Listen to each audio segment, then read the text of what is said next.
Thank you for agreeing to talk with me today.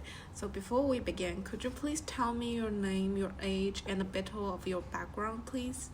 Sure, my name is Mickey. I'm 18 years old and I'm in year 10 here in Sydney. I moved to Australia from China about 1.5 years ago.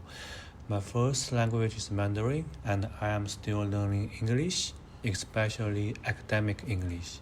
Oh, thanks, Mickey. Can you please describe your experience in learning English before you came to Australia? In China, I learned English mainly through textbook and grammar exercises. We didn't really speak English in class, and most of the time, we just prepare for exams. I memorized the vocabulary list and grammar rules, but we almost never use English in real conversations. So when I first moved here, even though I knew a lot of grammar, I couldn't really understand people or respond quickly. Yeah, that makes sense. So what was the biggest challenge for you when you first joined Australia school?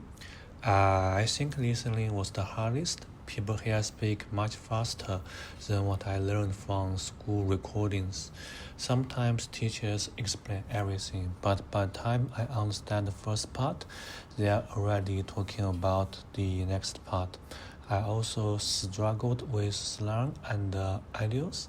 For example, if someone said no worries or you are all good, I didn't know what it meant. I thought maybe I made a mistake. Oh, thank you. And how about speaking? Do you feel confident speaking English now? I feel a bit more confident, but not completely. I still think in Mandarin first and then translate into English. Sometimes that takes too long, so I just say something simple. I'm also afraid of making grammar mistakes in class. I want to answer questions, but sometimes I don't because I worry people won't understand me or I will say something wrong. Can you give me an example of something you find difficulties to experience in English? Yes, for example, when I write essays, I always get confused about using the correct tense, like past tense or present perfect. In Mandarin, we don't change the verb form like that.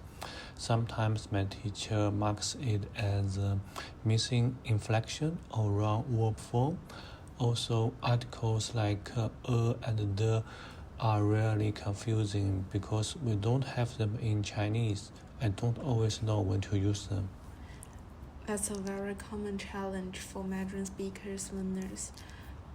How about your vocabularies? Do you find certain words or topics more difficult? Yes, everyday vocabulary is okay now, but academic vocabulary is still difficult. For instance, in science or historic class, the words are very specialized. Sometimes I understand each word separately, but I don't understand the meaning of the sentence.